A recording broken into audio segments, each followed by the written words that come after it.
and good evening. I'm Melisa Idris. Welcome to Consider This. This is the show where we want you to consider and then reconsider what you know of the news of the day. With the Paris 2024 Olympic Games just around the corner, will this be the year that Malaysia brings home our first ever Olympic gold? And what are the opportunities and the challenges in terms of sports development beyond the Olympic Games? Well, joining me on the show to discuss this further is YB Hannah Yeoh, Minister of Youth and Sports. She's also the DAP MP for Segambut. Welcome to the show. It's good of you to join me during this very busy period ahead of the Olympics. So we've got the kickoff of the Olympics at the end of the week. Now, talk to me about your expectations for this year's, for Malaysia's performance in this year's Olympics. Okay, obviously everybody is now talking about who will be bringing back the first gold, simply because after my appointment as Minister of Youth and Sports, I was appointed December 2022, and I remember the New Year message that I had to send out, New Year resolution. What is the vision that we want to set out for the nation and for our athletes? So for 2023 last year, I thought, you know, we must be brave enough to get everybody on board on a new vision. And I know that we have always tried to get gold for Olympics, but we have never been successful up to this point. And so we announced the setting up of Road to Gold Committee, and we say, now let's pursue the first goal. So we want Paris to be the first destination for us. But when we set up the Road to Gold Committee, I also wanted to look at sustainability. And because by then, we only had about 1.5 years before Paris. So realistically speaking, what could I do at that time to help strengthen that possibility of bringing back that goal? And so when we set up the Road to Gold, I was also afraid of Sheraton move. What if it happened again? And how would that disrupt our athletes' preparation and the entire National Sports Council budget and preparation? Because a Sheraton move would distract everybody. It would take time for new minister, new budget. And so that's why we decided Road to Gold Committee would cover 2 Olympic cycles, so not just for Paris, but would also cover Los Angeles 2028, so that we get everybody on that journey of preparation early. Number 2, to also be co-chaired by the Olympic Council chairman. So if anything happens to me, the co-chair could continue on running the program and making decisions. So that's the aspect of sustainability that we put in place. It often strikes me that, you know, when you first took on the portfolio, I was wondering, and everyone was talking about Paris 2024, and again it struck me, well, really, a year plus is not that much time to do anything. So sports development is always a long runway. It's a long-term endeavor. It requires years of planning and preparation. How do you balance that? I know you talked about the sustainability of that, but political appointments and sometimes the tenure, the fact that ministers may not remain in the same portfolio for the entire career, the extended periods of time. How do you balance the need for long-term planning, but also the realities of political change and the urgency that the public wants to see immediate results? Yeah, I wanted to make sure that the people I bring on board onto my boards in Ministry of Youth and Sports must be people with the necessary experience and credibility to make those changes. And so who is selected into the Road to Gold Committee? We have former athletes, you know, with that kind of mindset to bring excellence to sports. Datuk Lee Chong Wei, Datuk Nicole David, Datuk Menawan, we brought them in. And then we also had, of course, you know, the ISN, MSN officers and the Sports Association reps also. And the most important one, our coordinator, Datuk Stuart Ramalingam, who had experience in the sports industry. And so I wanted to make sure that everybody would contribute something to that committee. And I didn't want to put in, you know, just politicians or people who only make the numbers but don't contribute. And so I believe that we have a solid team. For me, I feel that for youth and sports, everybody is always focusing on the medals and the medals. But what I want to change is the culture of bringing excellence in everything that we do. So if I only have 1.5 years to prepare for Paris, for, you know, the new leadership, what can we do to maximize the time so that we don't waste time, we don't waste money?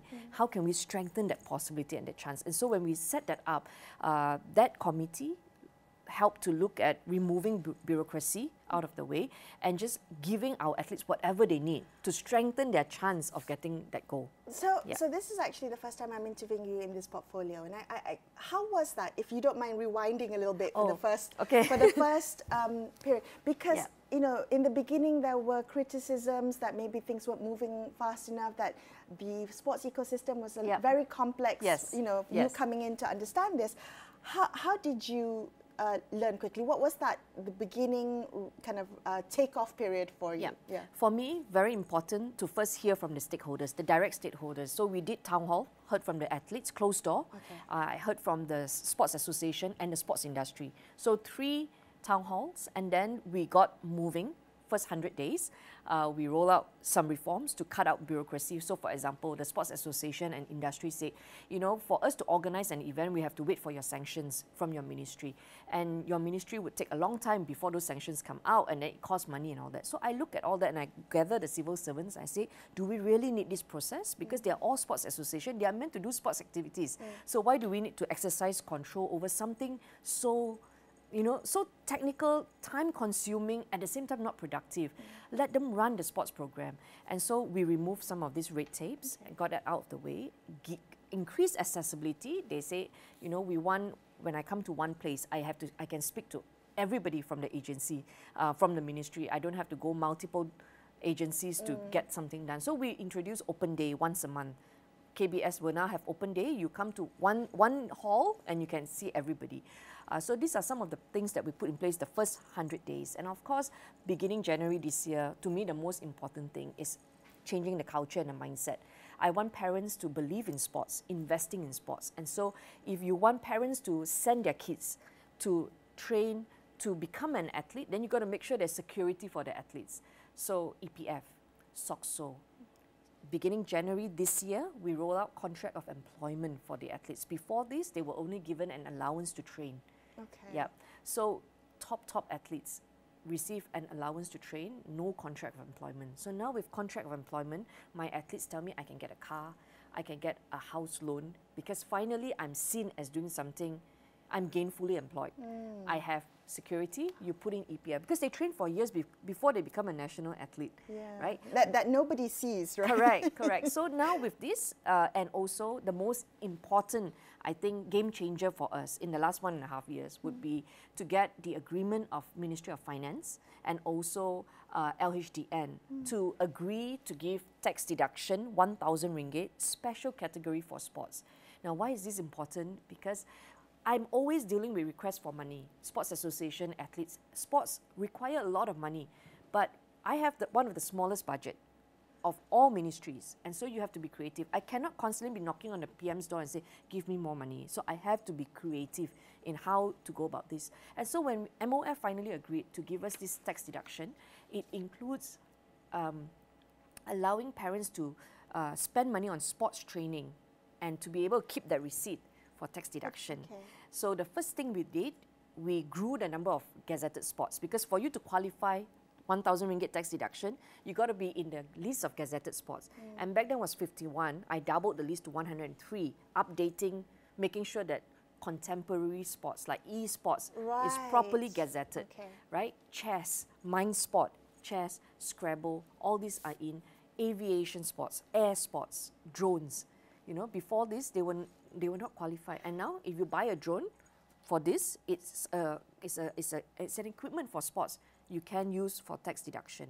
And so when you double this list, you double the number of stakeholders. And now, double the amount of sports people in the ecosystem, athletes, coaches can benefit from this tax deduction. So when it includes sports training, you can use it to claim for yourself, the taxpayer, for your spouse, and for your children. So if all 4 learn 4 different types of sports, you can collect the receipt for that sports training, 1,000 ringgit tax deduction next year, right? And so I'm so encouraged now hearing from swimming clubs. They tell me they got a lot of inquiries because parents want to know, if I send my kids to your swimming club, you know, will you be able to issue me receipts so I can use for tax deduction? So instead of people last time just buying sports equipment and that equipment sits at the home for 12 months just so that you can use for tax deduction. This now, sports training, you cannot just show up at sports training and do nothing. You definitely have to exercise.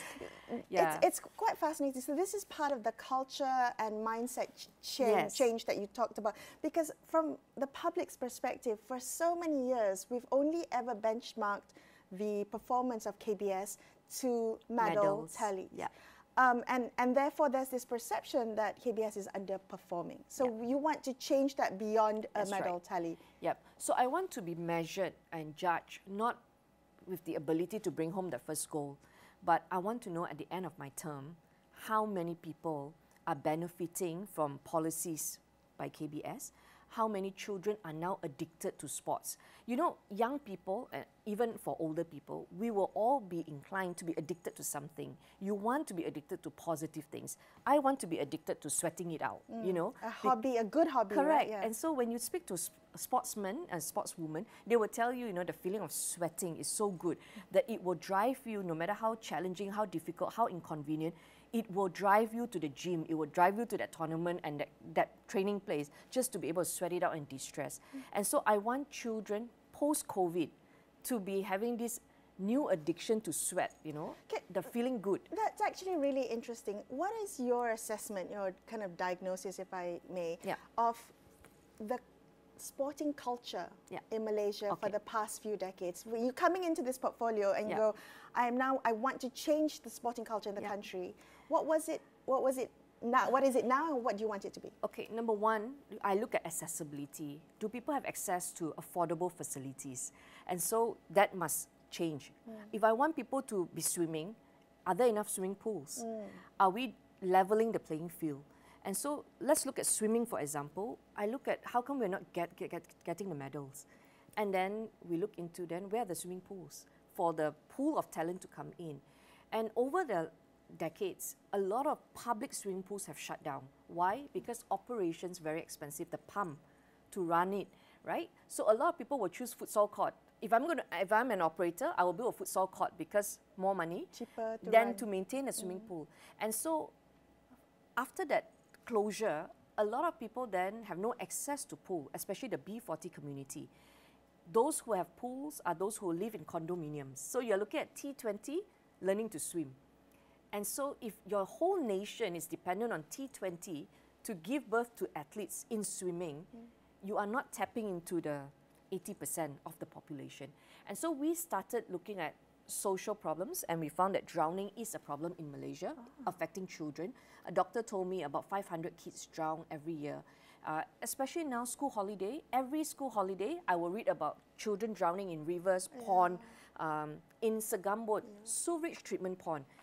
In even hotels, they drown in the swimming pool because they have no skill. And so we look at accessibility and affordability. So KBS then, we roll out program free swimming lessons for children in hotspots, drowning hotspots area. Last year, I think about 6,000 graduated. This year, 8,000 would graduate. 6 lessons. That's all we pay for water confidence, for them to learn basic. Water confidence? Yeah. And so we had that. And then this year, there were requests, can you please roll this out for senior citizens in flood-prone area? So we are quite scientific in this.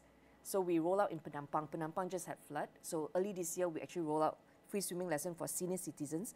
Of course, with the limited budget, it's more of a pilot project for me at this time for the senior citizens, but we are also rolling out for special children. And so that's one way of me trying to fix the level to level the playing field so that the poor can have access to basic swimming skills. And hopefully one day our medalists can say, you know, I was part of this free swimming lesson that you provided. Then number 2, to then look at, with this tax incentive, former athletes can now transition to become coaches because there's a market for it. Everybody wants to learn how to swim. And so I hear stories from Must Swim, the body of certified trainers. They tell me that young athletes from Perlis are coming down every weekend to KL to give that free swimming lesson to the B40 children because they're so driven, they want to contribute, right? These are stories that are not sensational, but it's happening behind the scene as we speak. And so affordability, accessibility, and also I think the mindset that I want to change is a lot of times when people don't qualify or they don't make it to the team, they will find reasons or excuses.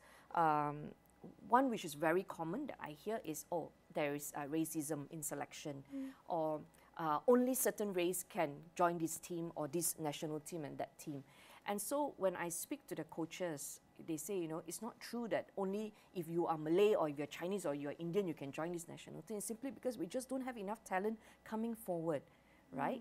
And that's why for me, you know, this text... So it starts there. really starts at young and at home. Correct. I want parents to invest and believe in sports again and making sure that, you know, it becomes a culture for Malaysian. All right, so you're clearly tackling this at the very, very root. Yeah. But we also want to make sure that the ecosystem and the pathway is sorted. By the time that they are ready to be talent identified and skills developed, that there is a pathway for them. Yeah.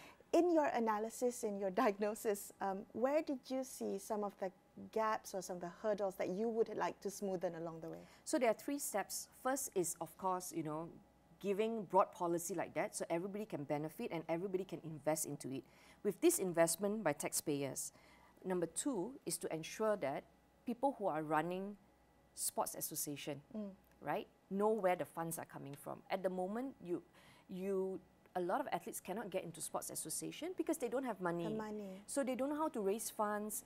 And so we are always very dependent on former politicians or people with the connection to funds to come and run their sports association. So it's not because...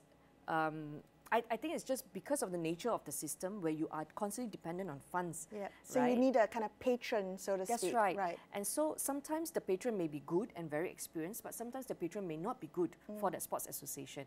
And so we want to look at funding. Funding will be important. And so first, for fundings to come in, people want to be able to trust sports again. They want to see some kind of reform, some kind of results. So that's why this kind of crucial CSR initiatives with a very clear target and focus, then people will come in.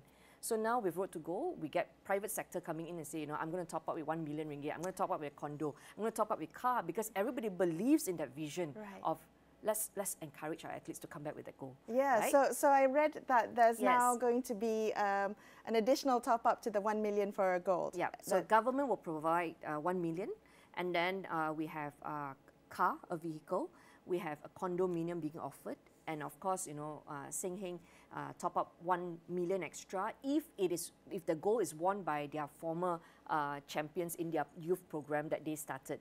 So if it's Aaron or Saw Wee Yek or Chen Tangji, 3 of them, if they bring home that goal, then the first person will actually enjoy the additional 1 million.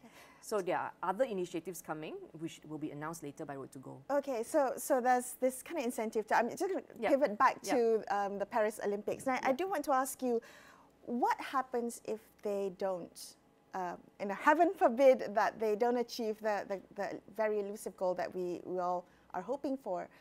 Who is held accountable? I often wonder, when athletes do well, they're well rewarded for their hard work, but when they don't do well, everyone else also gets the blame. So how do we think that through as the public? Number one, this is sport. So when you go into the court, there is always a 50% possibility that you could lose, right? Because you are talking about competing at Olympic level, which means the number 1, number 2, the finalists are almost as good as each other, right? This is not some random, you know, friendly match where you have very clear winner. The skills are matched, right? Correct. So there's always the 50 chance. And if I can confidently say, yes, Azizo will bring home that goal, then something is quite wrong that I actually know the outcome before they compete in Paris, right? Then you have match fixing and all that coming along. So we have that 50% chance. But because, like I said, we have nothing to lose because we have never gotten the goal.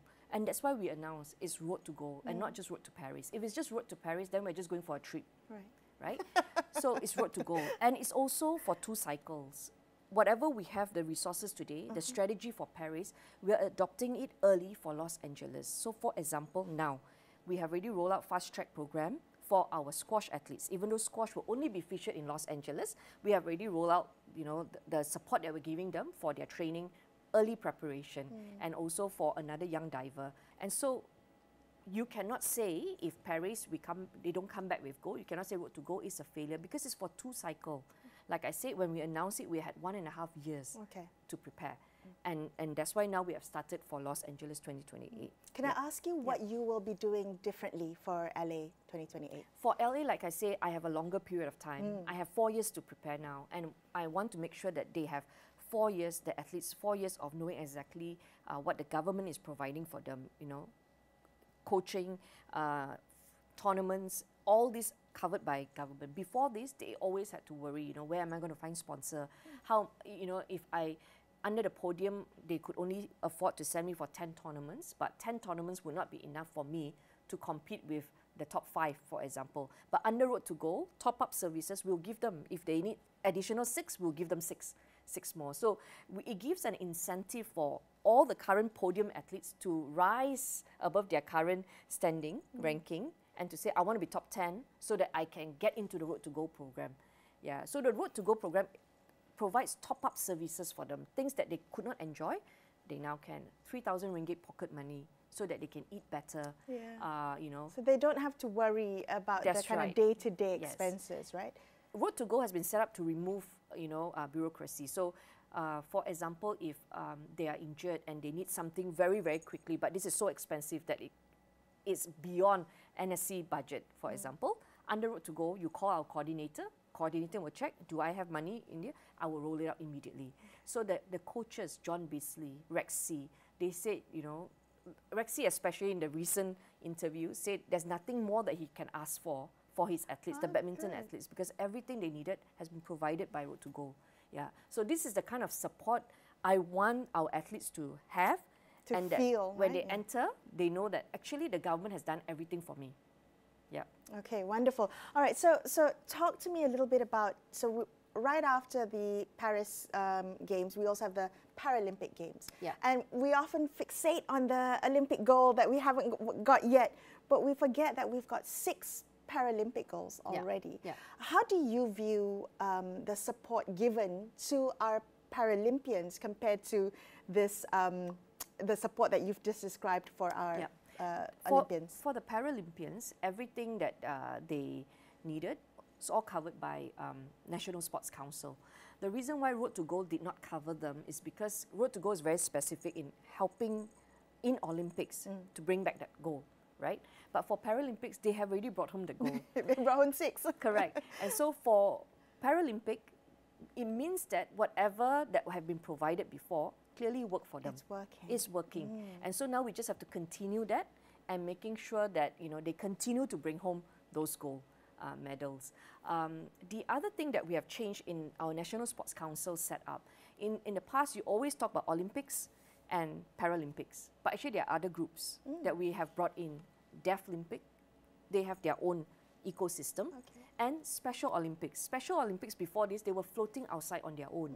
And so when I worked with them when I was in the women ministry, and a lot of people ask me, what's the difference between Paralympic and Special Olympics? So Special Olympics, a lot of the children are like children who have Down syndrome, autism, they come under Special Olympics. And so now we have brought them in also to make sure that we give them equal support, because when they go out and when you wear our jersey, you know, there should be no difference between Special Olympics or Olympic athletes. You know, they are Team Mas. Okay. Yeah, they represent Malaysia. In the couple of minutes that we have left, YB.